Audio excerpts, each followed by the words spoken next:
Hey, what's going on, everybody? BDF44 here, coming at you with another video. Alright, so I ain't been paying attention to the basketball this week like I should have been. As you know, I usually try to get involved and tell you what I see. Haven't really seen a whole lot because I've been kind of focusing on other things, to be 120% honest with you.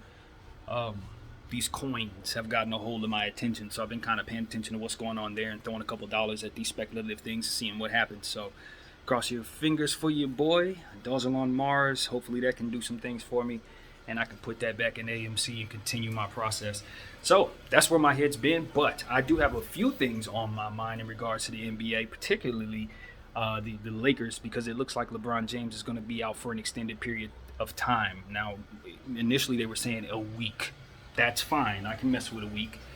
Now they're talking about an extended period of time from week to week. I heard someone mention 4 to 6.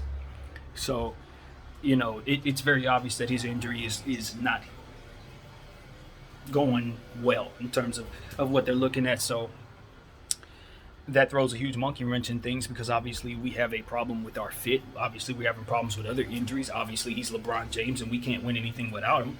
And on top of that, the player that we brought in to help us with the LeBron James insurance is struggling to find his way. Struggling to make good decisions, struggling to do what it is that we need him to do. Now, here's my problem. If it comes down to who would I rather have between Buddy Hield and Russell Westbrook, it's going to always be Russell Westbrook because, in my mind, Russell Westbrook makes others better. And Buddy Hield is a three-point shooter. He's a weapon. He's someone who can light it up really, really quickly. And his upside is still very, very high. His game is strong, and he's continuing to get better. But if he's not scoring the ball, he really isn't doing anything. And we had a player like that last year. His name was Kyle Kuzma. And when he wasn't scoring, he wasn't helping us. Buddy's that guy. And I know a lot of Laker fans don't know that because, they have this idea of what it is that Buddy was supposed to represent because of the nature of what it was. But understand that Buddy was supposed to be a three-point shooter for LeBron James to set up. If LeBron James ain't on the floor and Russell Westbrook ain't on the floor and you have Buddy Hield, do you know what you have? A bunch of scattered basketball players who are not playing as one because there's no one down there to, as I always say, facilitate the basketball. Buddy don't facilitate. He's a shooter. He's a scorer.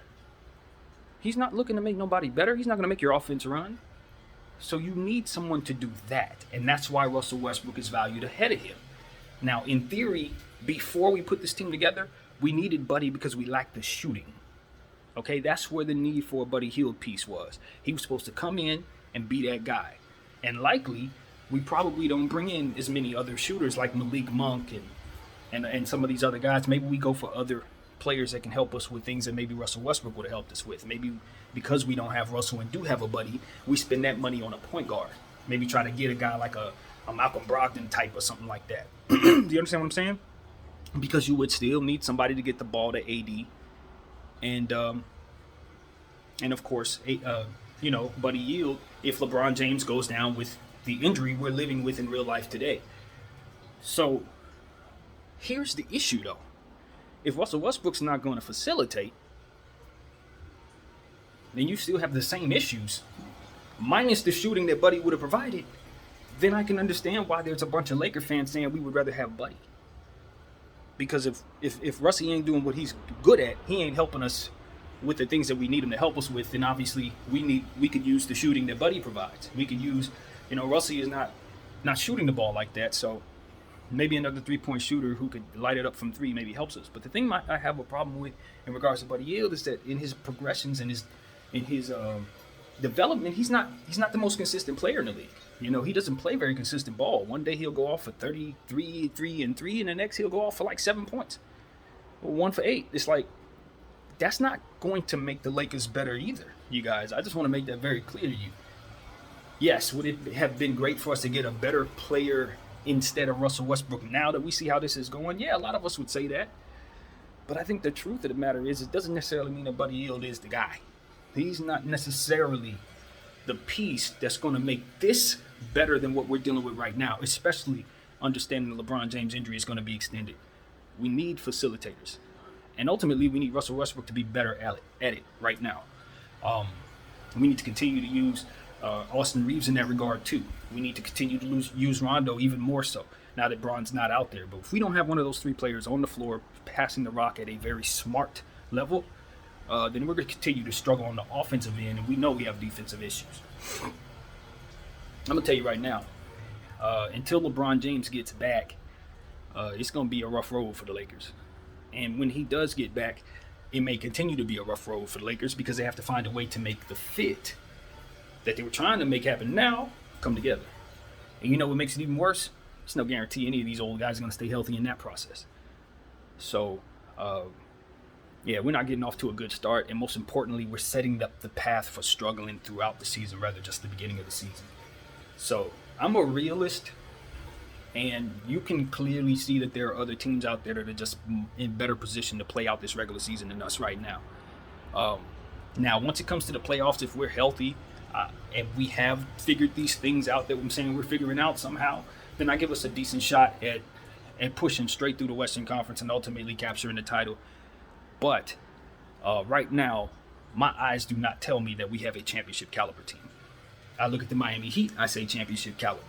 I look at the Golden State Warriors, championship caliber. I look at the Milwaukee Bucks, championship caliber. Chicago Bulls, in my opinion, close to it. They need a little more size, but they're playing that ball. They're playing that at that level.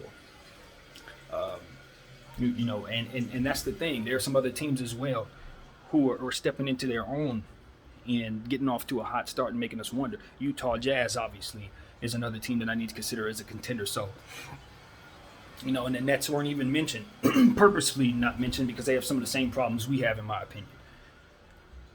So it's not like the Lakers are just a foregone conclusion to push through the Western Conference and do everything they're supposed to do to get it. I think that the field is going to determine how well we're able to weather the storm that we're facing internally with these injuries.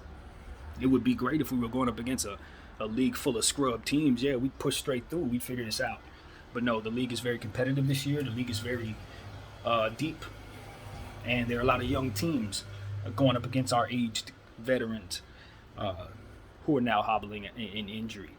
It's going to be very important that Carmelo Anthony continues to shoot well, although it's going to be harder for him to shoot well when those guys aren't drawing that type of attention.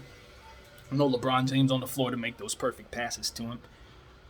So it's going to be interesting. Luckily enough, we got Wayne Ellington and Malik Monk starting to round back into form, so they'll help us with some scoring. But, you know, our issues are defensive, and I don't know where we fix those. We also had some positioning issues, rebounding issues, surprisingly. Even though AD is getting up rebounds, it's still some issues down there with us ultimately pulling down the ones we need to pull down. And all in all, yeah, we're in trouble, man. I don't know if I can properly put it into perspective because it's a lot of things to consider and there's still a lot of time left. But yeah, it's a lot to be concerned with if you're a Laker fan. These are not good times. Now Russell Westbrook turns into the player that we know he can be, starts giving us 30-point triple doubles. When we start swinging some victories, it could be great. But here's the thing. In a nutshell, that's wonderful because it starts tacking on wins. But what it does is gets him used to doing that. So when Bron gets back, the adjustment is going to be even worse because now he's on a roll doing the thing that he does, and we're going to have to put the ball back in Bron's hands so he can get his rhythm going. That's going to cost you some games. That very scenario is probably going to cost you about three games.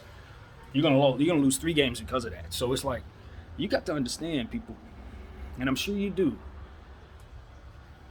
it's not just as simple as putting together a bunch of stars, even if they're old or young, doesn't matter. Putting them together and saying, okay, now we're going to win. The Nets did that last year, it didn't work. The Lakers did that with Karl Malone and Gary Payton, didn't work. Portland Trailblazers did it way back in the day with Sabonis and Pippen and Stoudemire and all these different guys, Rasheed Wallace, didn't work. You got to have some cohesiveness. You got to have some balance. You got to have depth. You got to be lucky in the terms of health and good coaching. All of that stuff has to come together. And then you got to weather the storm against the field that's going to be coming at you, scheming against you, you know, putting together their pieces to beat you if you're that leading team. So it's like the Lakers are that leading team. A lot of these teams are built to face us and to try to attack us with size, and ultimately we're lacking the defense on the perimeter to really balance it out. So yeah, no, I don't have the Lakers winning the championship right now. I know it's too early, but the rankings are gonna have to be shuffled a bit because right now I like Golden State a lot better than I like us, a lot better. If I'm just being completely real, and I like the champs better than us too right now. You know, Milwaukee. They're still working Drew Holiday back into the mix, but I think by the time it's all said and done, they're going to be right there. And of course, the Nets. You know, KD is playing MVP ball, and James Harden is shaking off the cobwebs. And it looks like New York may be getting a new mayor in for the top of the year. And if that's the case, I hear he's favorable of revisiting the vaccination rules. So if all of that falls into place, maybe we see Kyrie Irving in the second half of the season. So if that's the case, you put the Nets back at the top. So it's a lot to like in the Eastern Conference, unfortunately for them, though. So, you know, it's a lot of teams out there ready to go.